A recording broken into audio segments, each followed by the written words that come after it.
Hello and welcome to the latest episode of the Brass Junkies. I'm your host, Andrew Hitz, and today's episode is going to feature clips from every single interview that we did in 2022. I got a curveball this week. I don't think that they have posted about this publicly, so I'm not going to say who it was, but I had an awesome interview lined up with someone with an awesome co-host lined up, and COVID struck at the 11th hour, and so I had to scramble to come up with a plan. And so I said, you know what, I should just take like 2 entire days of my life, and it's probably actually turning into 3 by the time I get this edited, to come up with a best of 2022. And we've never done that before, and I just felt like this year the interviews were such high quality. We just did such a good job of interviewing people. That's not what I meant. Really, really great guests who I just learned a ton, and I wanted to actually highlight all that I have learned from being able to be a part of this, which really is a privilege. I wanted to thank the people who recently subscribed to the YouTube channel. Before we get started, we just passed 800 subscribers, which is awesome. Next stop, obviously, we got to hit 900, but really looking forward to 1,000. That actually helps us unlock some stuff, some functionality within YouTube. So if you could go and subscribe to us on YouTube, that would be amazing. Get this, Brass Junkies was downloaded in 96 countries in 2022, which I have a very hard time wrapping my brain around. The top 10 countries for downloads were, of course, the United States, Canada, Australia, Germany, the United Kingdom, Japan, Norway, Netherlands, Sweden, and Spain. Thank you to everyone who listened, wherever you were in the world in 2022. Okay, so getting to learn from the best brass players and artists in the world is really the coolest part of hosting this thing, which is why I just consider myself really, really lucky. And you're about to hear like just incredible insights into practicing, into auditions, into mindset, into just perspective on life. It's really wonderful, and it all makes me a better musician and a better teacher. And so I thought I just wanted to highlight all of the guests that we had in 2022. The first episode of 2022 featured principal bass trombone of the North Carolina Symphony, Matt Neff, which was TBJ180. And he talked about getting incredibly nervous in auditions, even 2 decades into his professional career. And very, very, very special thanks to Jim, That's Not a Hershey Kiss Nova, for making it possible. I don't understand that at all. No. All right, let's ask Matt some more questions. That what has he gotten wrong? He's mispronounced. I mean, I will put my 2 cents in on Jim because. Oh, good. Oh, please.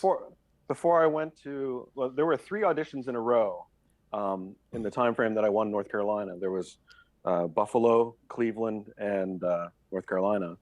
And I had auditioned for Pittsburgh years before, and I did pretty well, but I personally, I was melting. I just was crazy nervous, like falling out of my chair nervous. And so one of my strategies was to try to overcome those nerves. I went and I thought I'd go play for Jim Nova, and so I went up. He was gracious and had a great lesson, but it was more just the act of playing for him, because it was just such a nerve-wracking experience, and he made me feel like a complete fool because he was just so down to earth and calm and reaffirming, and it was awesome. So Jim Nova, we're talking about Jim Nova. Yeah. You mean the car guy? He was the Star Wars dude? He was a total teddy bear. So the nerves thing, has this always been a thing, or just for this series of auditions? Oh, it's always been an issue, but I think it's, as I got older, it got worse. And I was able, when I was in the jazz band, you don't sit there and count rests. You're playing 90% of the time. But as I was prepping for orchestras, or even as kind of starting out here, you spend so much time just sitting, waiting for your opportunity to play. I got a whole bunch of magpies in my head that like to chatter. I mean, they talk more than the Brass Junkies. Whoa. and they're not nearly as positive as you guys, you know. So, Wow. So You might need professional help. yeah, so exactly. But it it was good to play for him because, you know, when I did the Pittsburgh audition, Jeff D won. Jeff's amazing, and I had advanced, and I got to the point where I was playing the round in front of the panel with the curtain down and all that stuff, and they must have made a decision to just let you play everything, because I got to play everything, which was great, but I played one thing. I played William Tell, and I just felt like in my head I was telling myself, oh, that fell apart, you know, or you did this wrong, you cracked this, you chipped that, whatever.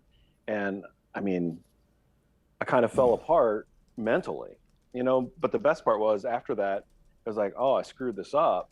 So the rest of the list I played great, you know, to the point that it was Peter Sullivan came down, and like, I think he thought I was going to maybe have a heart attack or just die because like he literally got out of his chair and walked down to the edge of the stage, and he's just like very calming. He was like, you know, going, you know, I think you're playing pretty well. I just, you know, would like you to go back and play the William Tell. And I was like, oh, and it was just like, I finally got calm when he came down.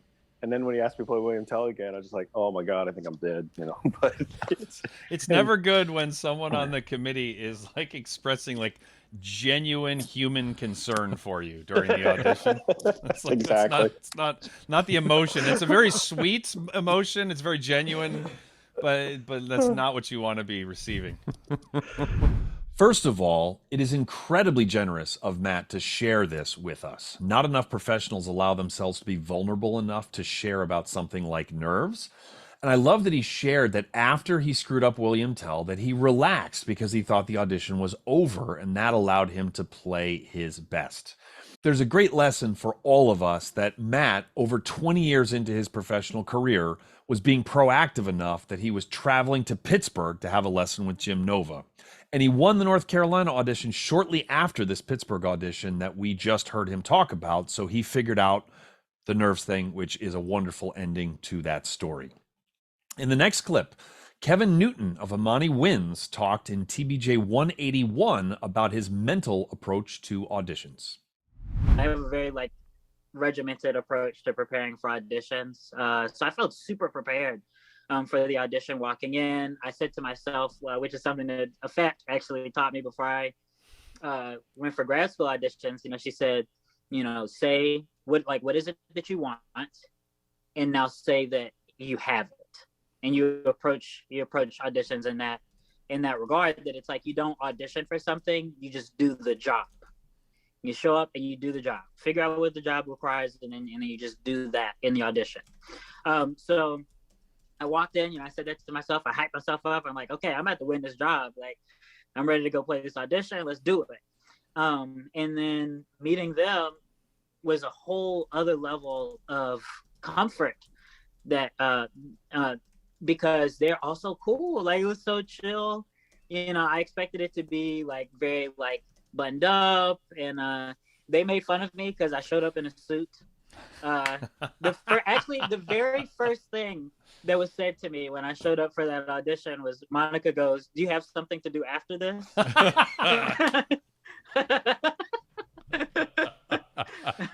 I can completely hear her saying that. What a simple yet powerful message. You figure out what the job requires, and then you just do the actual job in the audition. Rex Martin taught me that you can play any note or any phrase with one of two punctuation marks, a question mark or an exclamation point. The people who win auditions play with exclamation points, and Kevin articulates beautifully how to walk in with a mindset that is an exclamation point itself. Do that, and the exclamation points flow from your bell as well.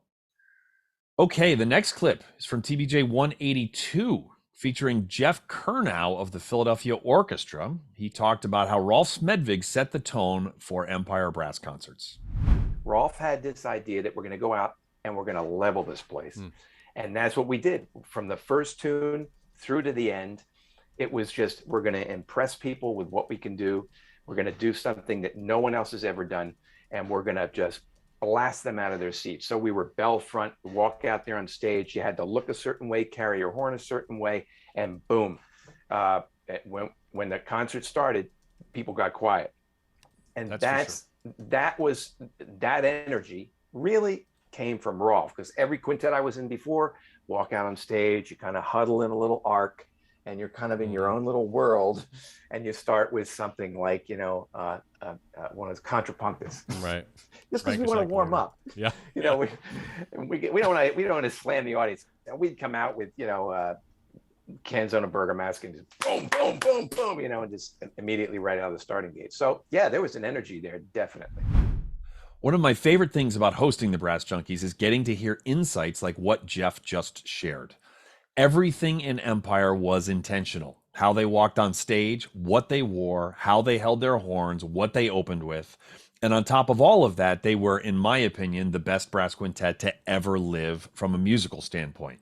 But you combine that level of intentionality with that level of musicianship, and you will be talked about for decades to come. TBJ184 featured international tuba phenom Sergio Carolino. Here he talked about staying away from negative people. I try to be away from negative people.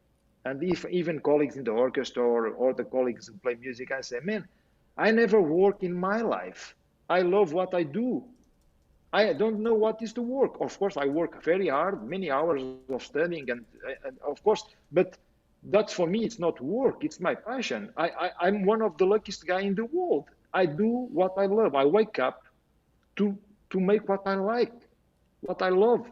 So I'm going to do music and play nice, great composers and have great soloists. And this is, and then I go to a coffee shop and I see the guy working in the coffee shop and I respect this guy and I say, I could not be there all day working in a coffee shop, taking coffees and making sandwich. How is possible? This guy, and then I connect with my colleagues who are very negative playing music, and I say, I don't understand. I cannot understand. And then we are so lucky to be in music because it's not just playing, it's what we can do in the music scene. We can do so many things, like you are doing this podcast, you are doing the education, teaching, conducting, composing, creating projects, making a foundation to help young kids to develop new talents, commission. I don't know. There's so many things to do. What I learned from this clip is not just that avoiding negative people is good. That's not news. My takeaway is that Sergio is intentional about it. I also love his take on perspective here. There are so many outlets in the music business other than just playing that there's something that appeals to everyone if they just look for it. TBJ185 featured Sylvia Alimena, retired hornist from the National Symphony Orchestra and current director of Brass of Peace. In this clip, Sylvia talked about how it is never too early to talk to students about artistry. We strive for really one thing, and that is great artistry. Now, I know it sounds crazy, but it's not too early to talk to kids about artistry in high school. So it's always about going towards artistry. How do you want to sound? What kind of color do we want to make? What kind of phrasing are we going to do together as a group? How do we want to affect our audience? And it's never too soon to talk to people about artistry. It can be easy to focus solely on teaching young students how to operate their instruments. This is, of course, vital, but what Sylvia mentions here, what they are trying to sound like, the color in their sound, higher level discussions of phrasing, should not wait until college. She made a wonderful argument that artistry should actually be what is steering the pedagogical ship and that all of the technical aspects of teaching serve that. A great reminder for this teacher. Beth Wiese, professor of tuba and euphonium at Appalachian State University, spoke in TBJ 186 about how we as musicians don't control much, but we do control how we approach a piece of music. How do I make sure that I stay curious? I think so much of it is how you approach things. I can totally resonate with what Lance is saying. I have plenty of students who come in and are like, I hated this week's Roche. It was horrible. And I'm like, okay, well, first of all, I will validate your sentiment, whatever. But also, like, did you consider that, like, the way you approached it has largely something to do with the fact that you generally disliked practicing this week, you know? You know, I think that's something that's within our control. Like, so much of our life, you know, we don't get to choose what we play all the time. We don't get to choose what somebody's going to pay us to perform, you know, but we do get to choose how we approach it. And I think that's a really valuable lesson, because so many times, you know, I don't love every piece that I play, but there's an approach that you can find enjoyment with, you know, like the Rochu. You know, I remember one time, this is something that Professor Martin told me. He was like, yeah, you know, if you ever have students who, gosh, I hope he never listens to this.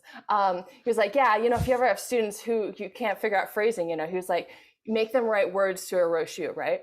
And so I did this, and I'm a largely uncreative person when it comes to lyrics, right? So like this was my first year of teaching, right? And I was like, all right, let's write your grocery shopping list to this Rochu. And we did it. And it was terrible, right? But it was fascinating, because then all of a sudden you're singing about broccoli and peas and like carrots, and who gives a crap, you know? But it changes the approach, which changes the way you feel about a piece, right? Yeah. And I think that was an important lesson, which is like, you're in control of how you approach something. You're not always in control of what you have to do, but you are in control of how you look at something. So when I'm doing my own practicing, I find that interesting. Changing your approach to a piece of music changes the way you feel about it. What an empowering lesson. That means that I am in control of how I feel about a piece of music. I don't think Beth is arguing that we can make ourselves love anything, but that we have some control over it as long as we are intentional and creative about how we approach it. This lesson from Beth unlocked an awful lot for me in the practice room. So thank you for that, Dr. Wiese. My good friend Jack Burt, professor of trumpet at the University of Maine, shared this gem in TBJ187.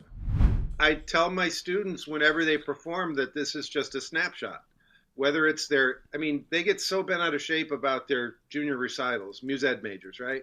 I'm like, this isn't going to be the high point of your plan. This is going to be, you know, a check mark in your box. Right. And you want to do the best you can for everything, whether it's a jury, a recital lab. It's just a snapshot. Hey, I had a zit on my forehead this day. How are you going to oppose that? There's nothing you can do about it. And every day, you're just going to try to improve. And if you stick with the horn, you know, you could get my age and you feel like you've accomplished something. You know, I try to remove the pressure of that. Because I know for myself, I probably played at least 50 solo recitals in my career. And I can think of 2 or 3 things that I feel really happy about. But it's not something that I'm going to stop doing because it's not perfect. Or because I chipped a note, or because I got nervous and just didn't play as expressively as I wanted. None of that matters. It's something I do. It's a process that I go through, and I try to find things to learn from it. And frankly, I tell them, hey, you're doing this because you like music. This is a thing we do. You have to like it. Don't make yourself miserable by worrying about it. Enjoy the process and the event of being a musician.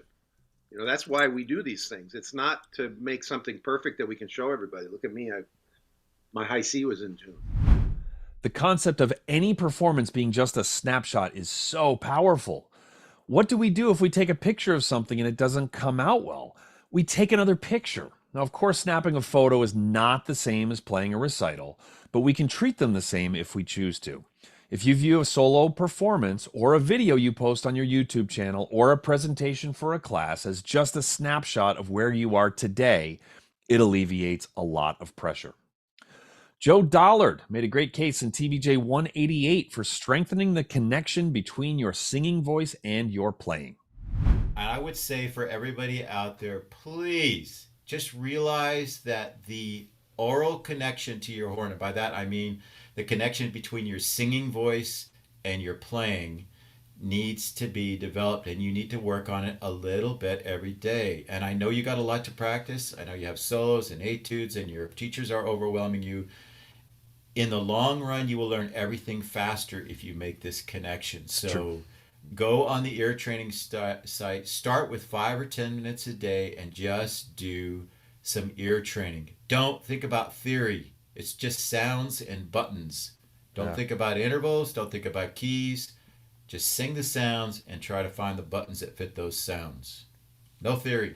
That You don't want it. 5 to 10 minutes thing is huge because I think there's this thought, oh, well, now I have to find another 2 hours a day to do this. You don't. If you do it for 5 or 10 minutes, you'll start having so much fun that you will want to do it more. It is so fun now that I have to make myself stop doing it to work on something else, because after a while it's really fun.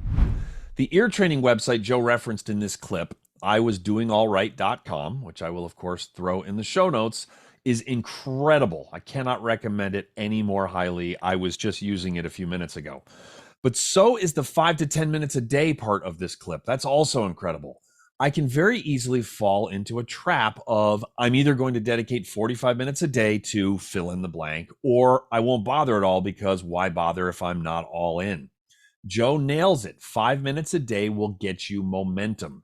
And momentum means you will enjoy it more. And enjoying it more means 5 minutes a day becomes 10 organically, which becomes 15, etc. That sequence doesn't start by me thinking about things more. It starts by me taking a small action regularly. Thank you for the reminder, Joe. Kevin Gebo, old buddy Kevin, who since this interview won the principal trumpet of the Harrisburg Symphony, congratulations, talked about the importance of listening in TBJ 190. I'm a huge advocate of listening, not just to trumpet players, not just to brass players, not just to wind players, just a lot of listening. Yeah. And I found that a lot of my students don't listen too much at all, really, outside of maybe some, popular stuff. And you can listen to whatever you want, but I've always listened to everything, all different genres and styles. So I have so many different ideas and styles and everything to choose from in my brain. And, I've listened to a lot of trumpet players too, and a lot of things. And when I'm playing a certain piece, I always have in my mind a general idea of who or what I want to sound like.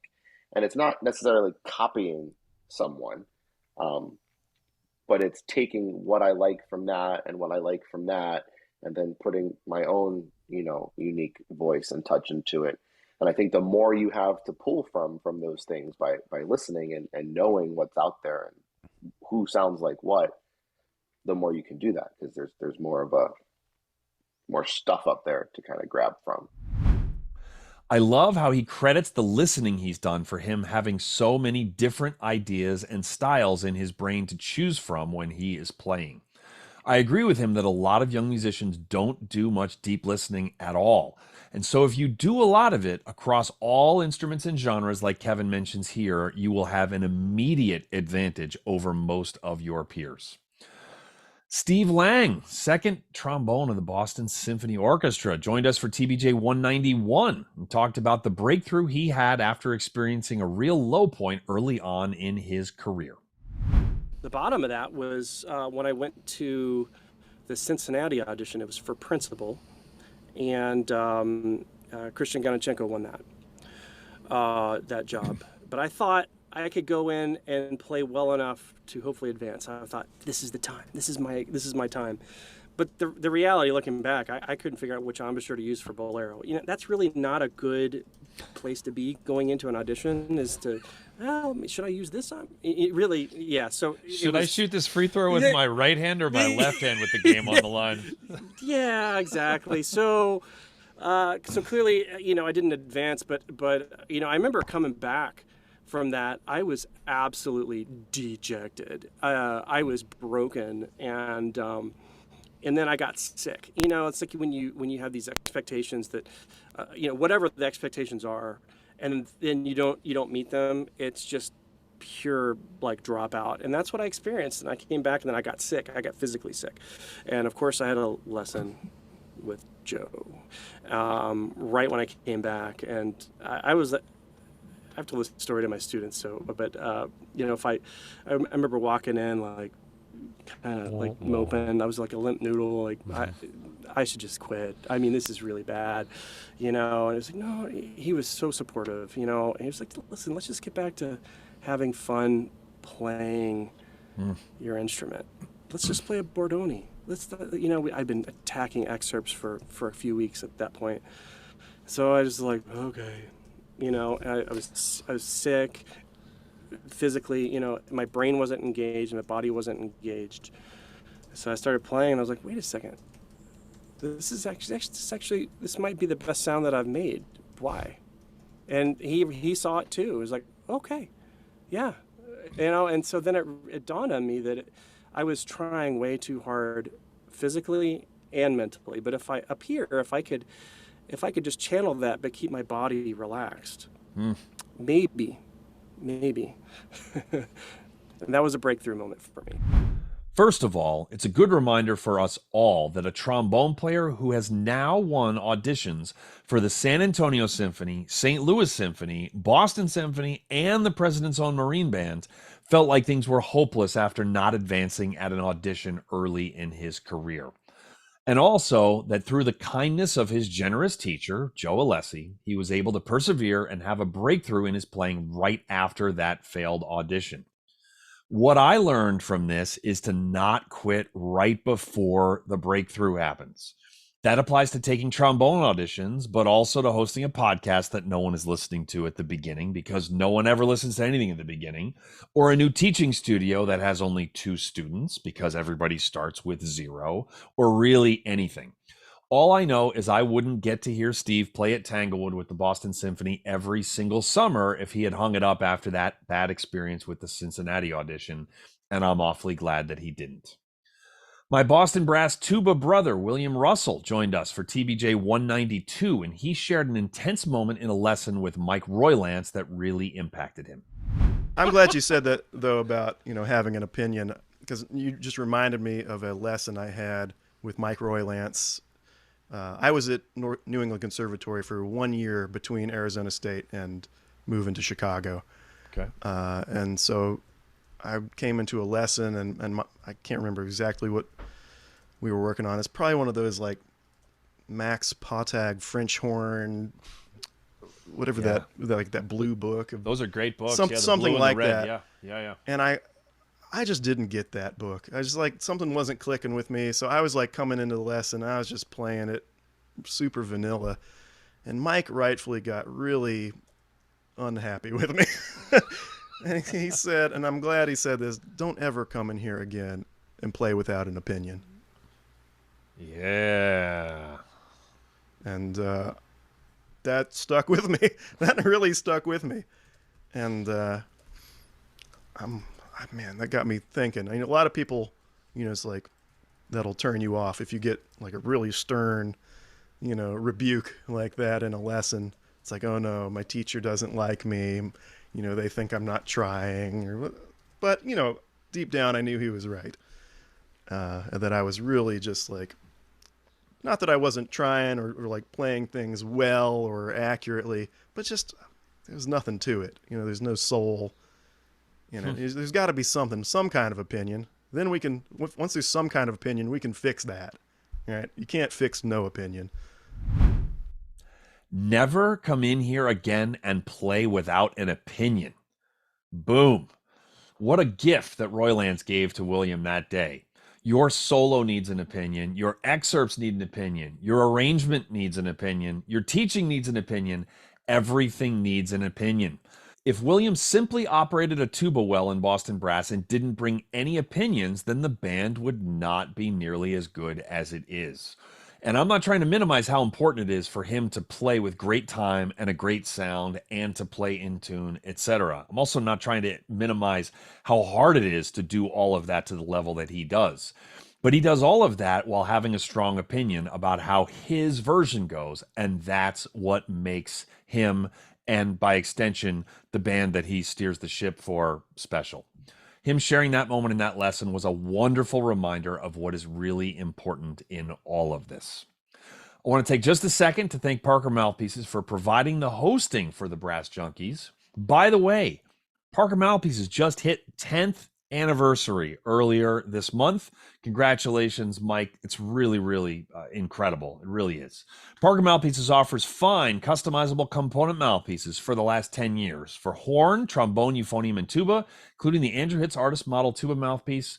And I'll throw this in for old time's sake, and the Lance LeDuc Model euphonium mouthpiece, which you're about to hear from that clown here in just a second in episode 200. Find out more at parkermouthpieces.com or follow them on Facebook, Instagram, and Twitter.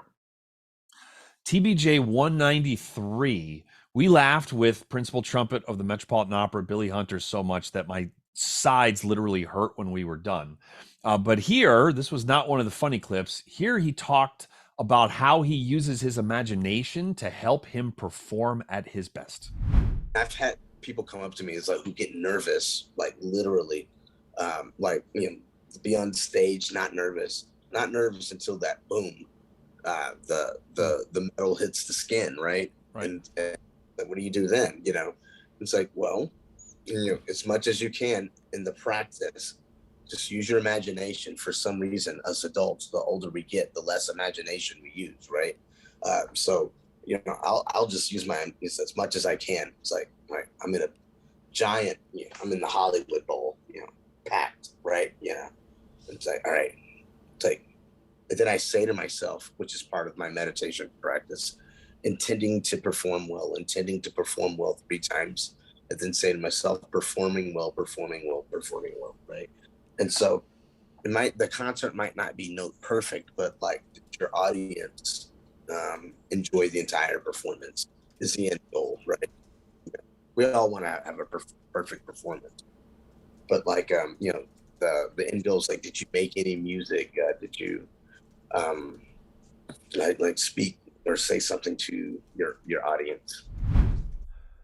I love that Billy so generously shared the mantras he says to himself 3 times to help him perform at his best. If one of the best trumpet players the world has ever known uses things like visualization and mantras, then it is probably something the rest of us might want to check out using as well. Sam Palafian had me do a lot of visualization stuff when I was in graduate school, and this was a good reminder to get back to that 25 years later.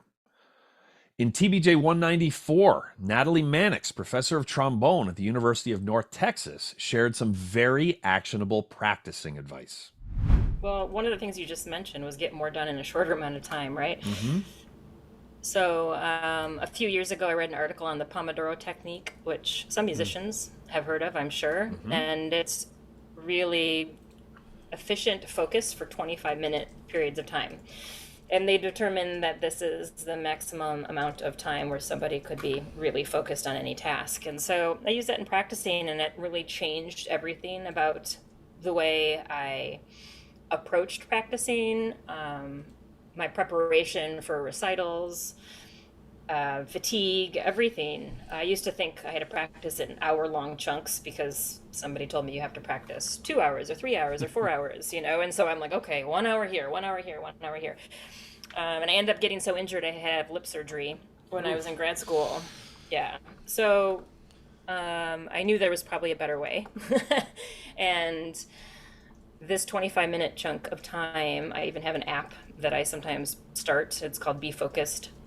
It just counts down from 25 minutes. Has really helped. And yeah, I make sure to set a goal for the 25 minutes too. And so goal setting was relatively new to me also. And so it can also help engage you in a more creative way than just going by rote and what you're used to doing. So if you set a goal, like for 25 minutes, I'm going to work on my legato playing, you know, for 25 minutes, I'm going to work on this skill that I want to, or this piece that I want to.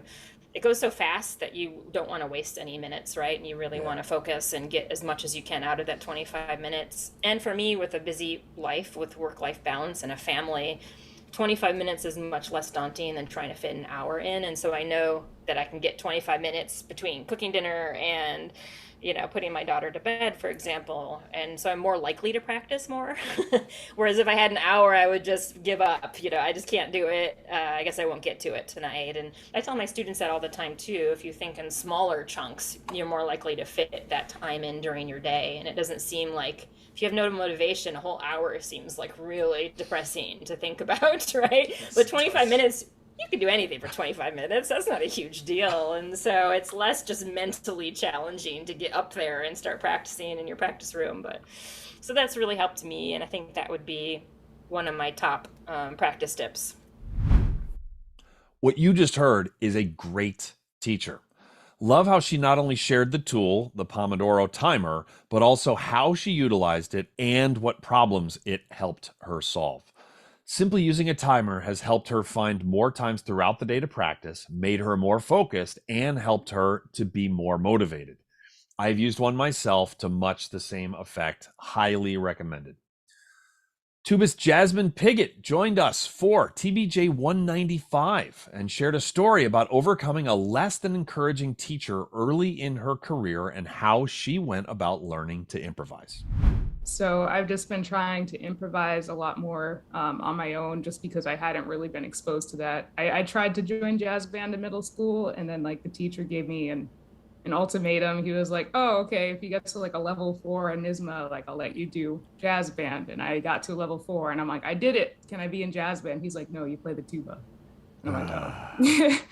So I never got to be in jazz band growing up. So I never really got exposure to that style or improvising or anything like that. So it was very new to me to do this project. And then that's also why I started with like getting pieces commissioned so they would be notated. All of them are pretty much notated except for one has a pretty big improvisation section. Well, how did you, so you, I come out of the classical tradition. I can play a improvised,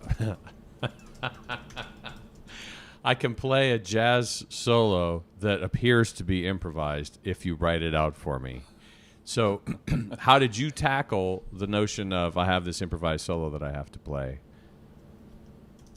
It took a long time. Like a long time. I mean, like the fact it's been 2 years in the making. Like I got this piece back in like August 2020, and I have only recently, like in the last 2 months, have been comfortable playing like the improvisation part for it.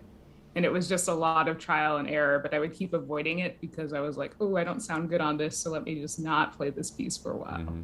But then I realized I had to just kind of keep doing it so I could get better at it. The lesson here for me is that she didn't take no for an answer from that narrow-minded music educator. I tried to do that without cursing because this doesn't have an explicit rating on it. I'm going to try and keep it that way.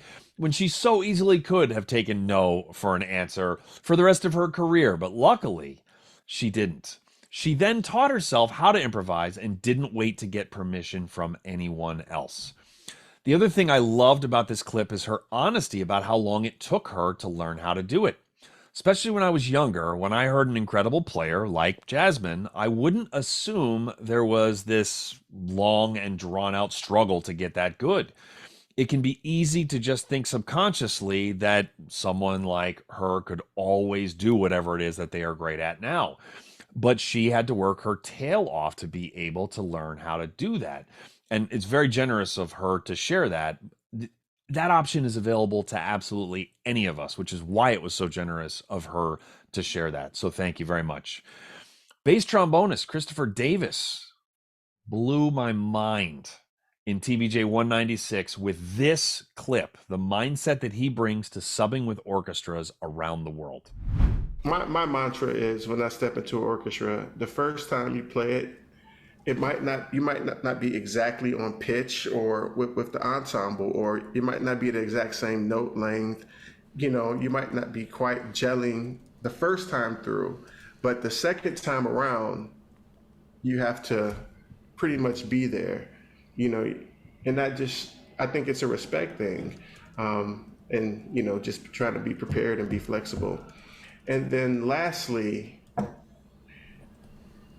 it's gonna sound a little cocky, a little arrogant, but when I step into those situations, I think that I need to play that chair as it is my chair for that week. That's great. Because what I find is, I've been in a lot of orchestras and I hear them talk about subs all the time, you know, and if a sub comes in and plays tentative, it makes everybody else's job harder. Yes. So mentally, I have to act like I'm in the Cleveland Orchestra that week. This is my chair. I'm not going to try to play that chair like Tom Klaber did. You know, when I play in Detroit, I'm not going to try to play that chair like Randy played it. Or anywhere that I go, I'm going to play the chair like it's mine. And I'm going to try to play with a lot of assertiveness, but still listening and still, you know, but I want to be able to bring what I have to the table, you know, in that orchestra. He slipped in a small point at the end of that clip, which is critical. When a sub plays tentatively, it makes everyone's job more difficult. So ignore that voice in your head that says, wow, I can't believe I'm finally getting a chance to play with fill in the blank. I'm just going to keep my head down, stay out of the way, and learn from the people around me. This is a reminder from Christopher that you will make more friends by playing assertively and with an opinion. That's not necessarily intuitive, but it is the only way to do it. Dr. Jonathan Fowler joined us for TBJ 197 and talked about the importance of regularly checking in with yourself to make sure your goals are actually still your goals. If you don't second guess yourself at least once a month, I don't know, once every 6 months, you're probably doing yourself. You should do those personal checks along the way. Like, am I sure I'm doing what I want to do? Is this still the goal I want?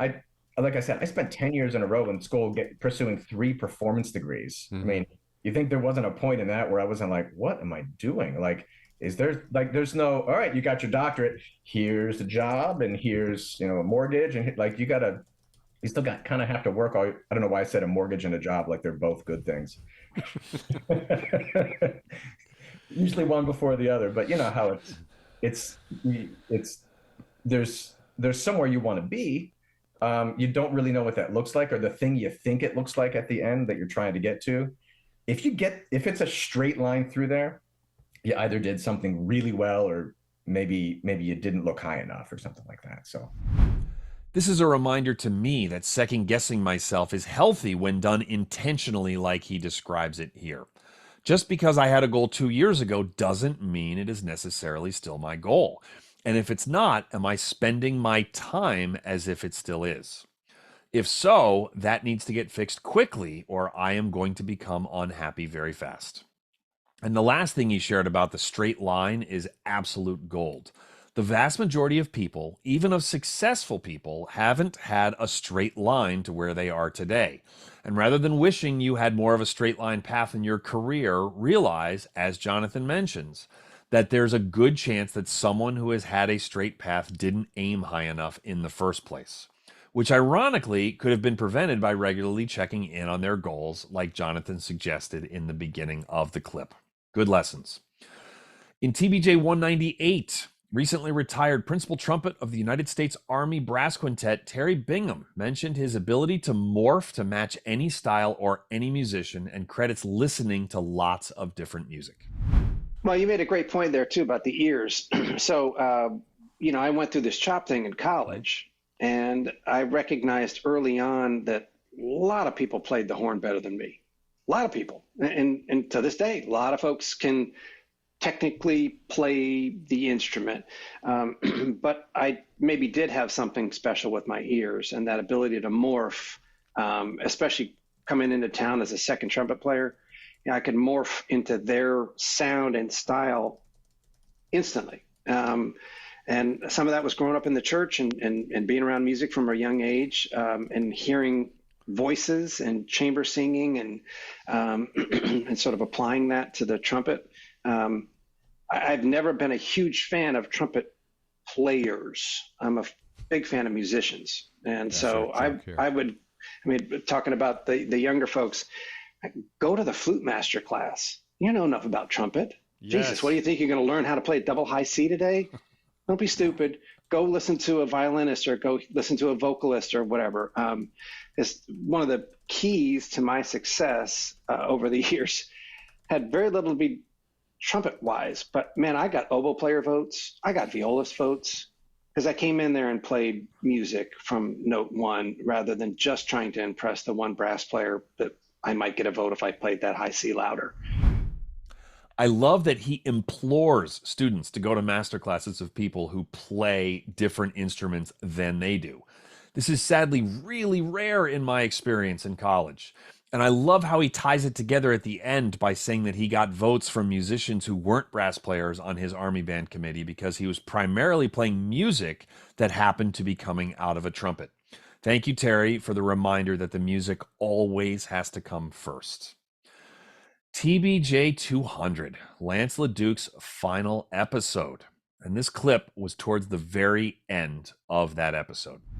I got the best gig in the world. I'm happy, and I want to spend more time with my wife, and we got a great lake house that we want to go to, and there's just stuff I want to do, and I just need enough space in my head and in my calendar to do that. And yeah, I'm just really grateful. I mean, I really appreciate being able to extend my relationship with you, Andrew, and I feel like I'm really proud of what we've done. I think we've built a really interesting, compelling thing that I'm happy to point my students to and say, you just start at this thing and you just do it. And the first ones are going to suck, and you get the first 10 or 20 of them out, and then it starts to suck less.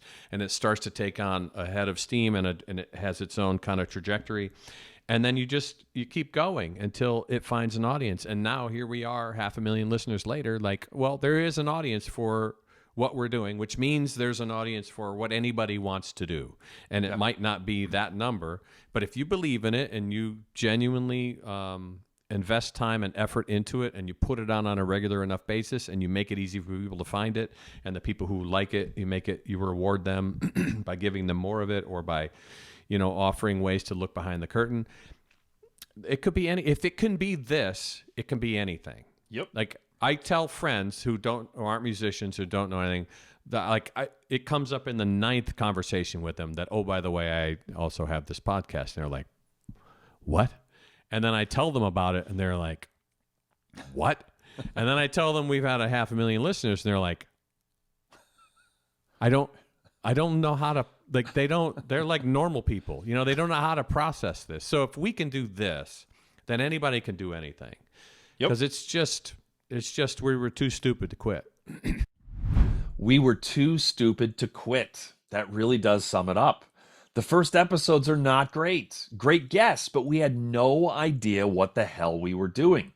All it took was courage to start, and then courage to keep going once we started and realized it wasn't that great. And we didn't even realize it wasn't that great. It's not like we thought it was polished, but when you go back and listen, we're a lot better now. I'm a lot better now. Lance is a lot better now. Anyone is going to be better if they spend 7 years doing something. It is worth noting that not one time did we have a conversation about persevering or having courage or anything. We just started, said we would release every other week, and that was 414 weeks ago. We were too stupid to quit, and that is available to any one of you. Home stretch here. TBJ 201 featured trumpet superstar Joe Bergstaller and some guy named Chris Martin as my guest co-host. Here in this clip, Joe talks about teaching students improvisation using a very cool theater technique. By the time I got to them in high school bands when I was here as a student, there was already an assumption, or let's say a limiting belief, that I can't improvise, right? So that's not even talking about music. That's just talking about the concept of improvisation. So I would lead them kind of to it. And that's still what I do when I teach those things in groups. And so I would start with theater exercises. And the theater exercise would be just making up a story. And it would be as easy as that I would point at a student. I would tell them the rules ahead of time, point at a student, and I would start a story like, Greg was walking down the street one day and it was sunny out, and then I would point it at a student, and then they would have to continue, and I would keep my finger pointed at them, and then as soon as I take it off, they have to stop immediately, and it's always in mid-sentence, and then I pointed at the next student, and they would have to pick up.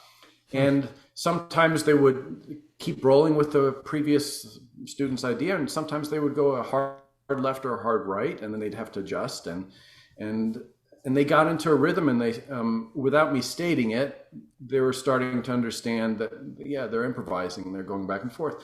Then the next iteration would be a metronome at 60. And then we would define an order across the entire band, usually back row, across left and right to the front, and then back again. Everyone said one word in the story. and then we would up the metronome, right? And so get faster until we got to kind of sentence cadences, like normal speech cadence. And then I'm a huge Bob McFerrin fan, and he, at that point he was already doing the circle songs, which I thought were brilliant. Like when he does that or did that, then it was like watching him from inside, right? So if our audience doesn't know what a circle song is in Bob McFerrin, he would improvise or dictate to, he would have like usually 6 singers in his group, and you can find his CDs and videos about this. And he would dictate a groove or a melody or some loop to one of his singers, who would immediately pick it up, and then they would repeat that, and then he would dictate another one. And he would be doing this layering thing now that you see perhaps loopers do, not as well. And then he would improvise over it, and he would bring it up and down, and it was a composition in the moment. And so we would do that in the band room. I would start it, I would show them how to do it, then I would pull them up and have them start doing it with their colleagues. And usually you get the most outgoing first. You grab a drum major or someone who's used to being a leader. And that's important too, because there's a big difference between a guest artist and a leader from within the ensemble, right? So the buy-in is important too, to get them really involved, and then step away, and then they would take it over. And now you have the ownership and the responsibility, and not me doing it, right? Because they can always rest on any of our energies, but we're supposed to be the spark, not the engine. What an incredible example of a thoughtful and thorough teacher. He starts by telling the students that they already do call and response anytime they are having a conversation with someone. Then he introduces the very cool theater exercise, but I especially love the detail about getting a drum major or someone outgoing to go first so the room buys into what the group is doing. That's really important. The actual exercise is fascinating, but the lesson I'm taking away here is a reminder for me to be as thoughtful as possible about every single aspect of what I teach, how I teach it, and when I teach it. TBJ202 was a Winning the Audition featuring my former student, Andrew Doherty, who is all grown up. He's in the United States Army Band Pershing's Own now. This clip illustrates exactly how organized he has been for the 3 professional auditions he has won to date. It's very important that, if you're auditioning for something, you figure out what are your weaknesses and what are your strengths very quickly. Right. Because there may be something on the list that you feel like, I've been practicing the ride for 10 years. I know I need to do a little polishing, but I know it really well. And then there might be something on there that you're obviously completely unfamiliar with. And so I would say 3 tiers, right? Tier 1 being very unfamiliar or needs a lot of work tier.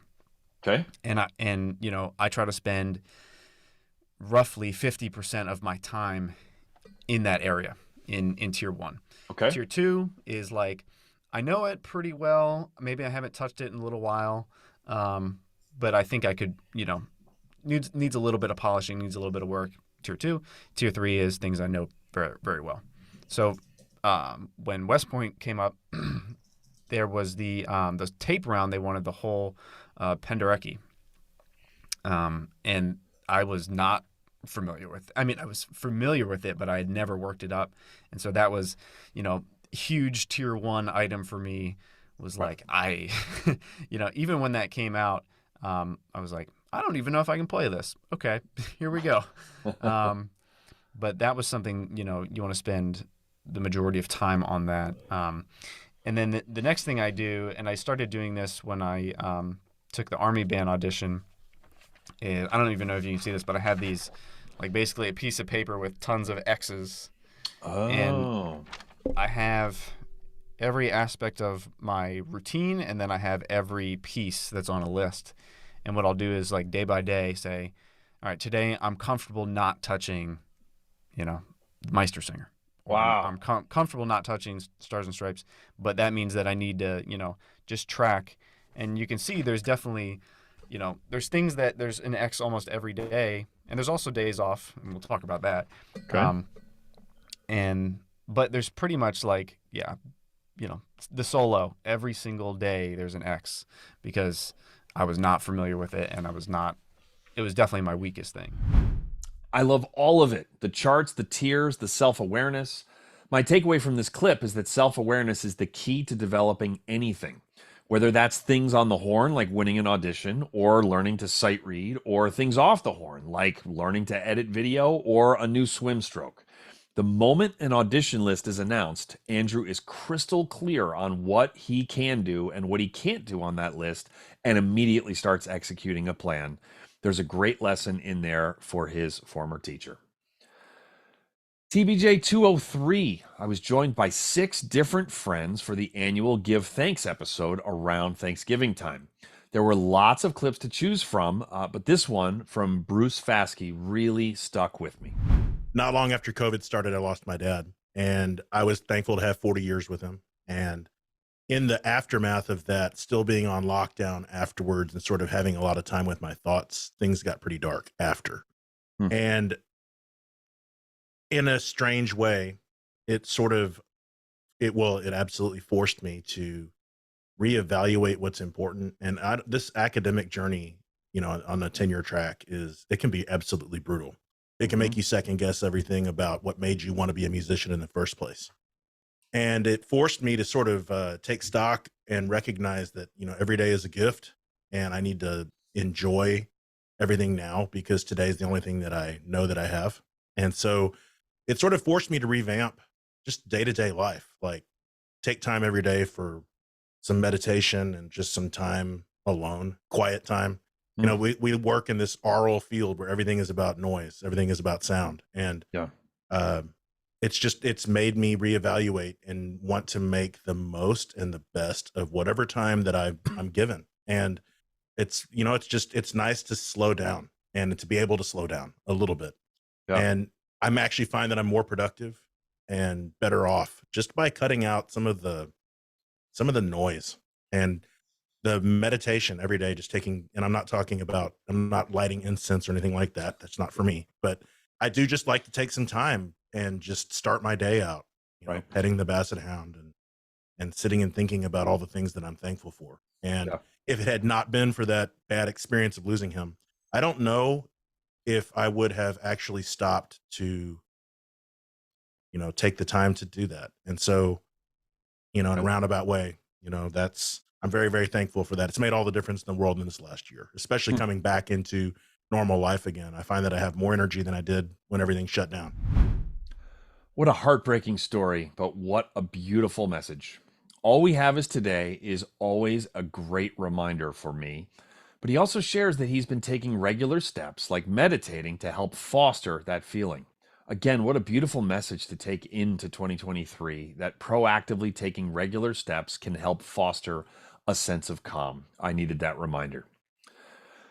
TBJ 204 featured the principal trombone of the Pittsburgh Symphony, Pete Sullivan, along with guest co-host and former TBJ guest Jim Nova. Oh, the stories that Pete shared with us in this episode and in the bonus episode. Incredible looks behind the curtain of some of the most famous orchestras in the world.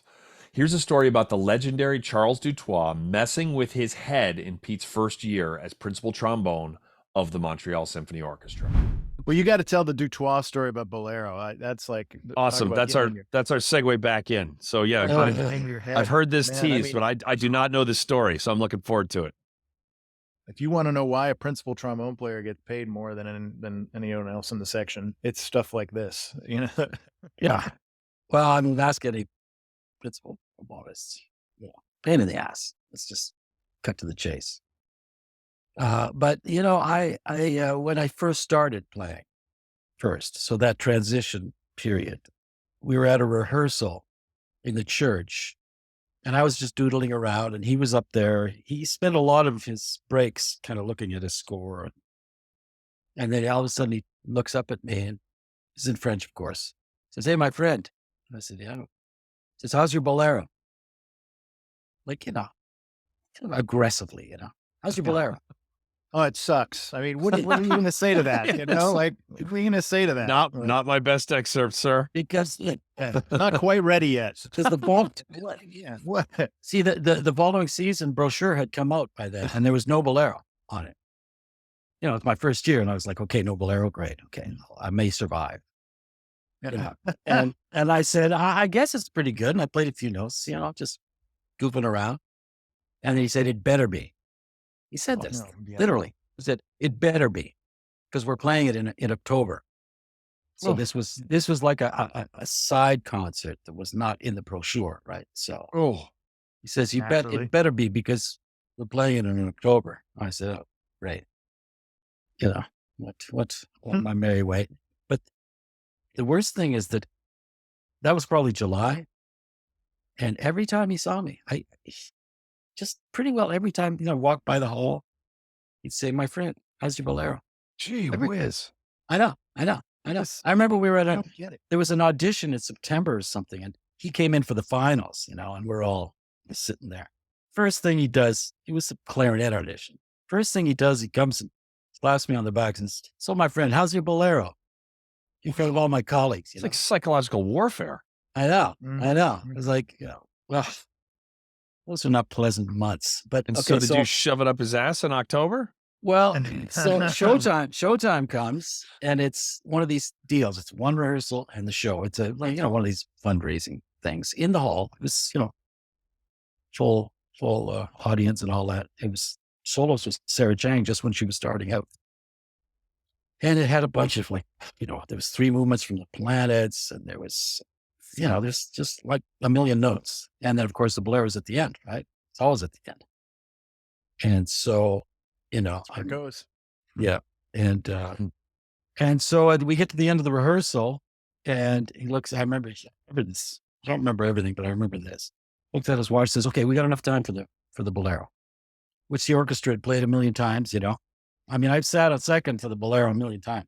Anyway, so he starts, and he puts his baton down, and he just starts, having a conversation with the concertmaster, just not even paying attention, and everybody plays their solos. And then as soon as just a couple of bars before the trombone solo, he picks up his baton and he's looking at me like this, and that's crazy. Just crazy. And so I played the solo, and it was fine. I must say it wasn't perfect at the show, but it was fine. It was okay, but it wasn't, it wasn't my best show. But anyway, we get through the trombone solo, immediately puts his baton down and says, okay, we'll see everybody tonight. My goodness. Crazy. It's terrible. Like the hazing that involved, it's just and then there was like 2 hours, and then there was the show, Oh God, that's tiring. And I got through it somehow. I don't know. And at the end of the show, he comes back to where the trombones hung out, and he grabs me. He says, basically, okay, we're good. And then he never bugged me for the next 10 years. Never bugged me at all. Wow. So it's like you had to run the gauntlet successfully and come out the other side, and now we're buds. And you know what? Sure enough, I mean, the next year we played it at Carnegie. We played it on almost every tour. We played it live TV in Japan. We played it live TV at the Puerto Rico Festival. I mean, he knew that I had to be able to play it under the gun, So that was his way. Wow. See how that's great? Isn't that great? Yeah. It's It all beats actually du toi. 43. Yeah. Exactly.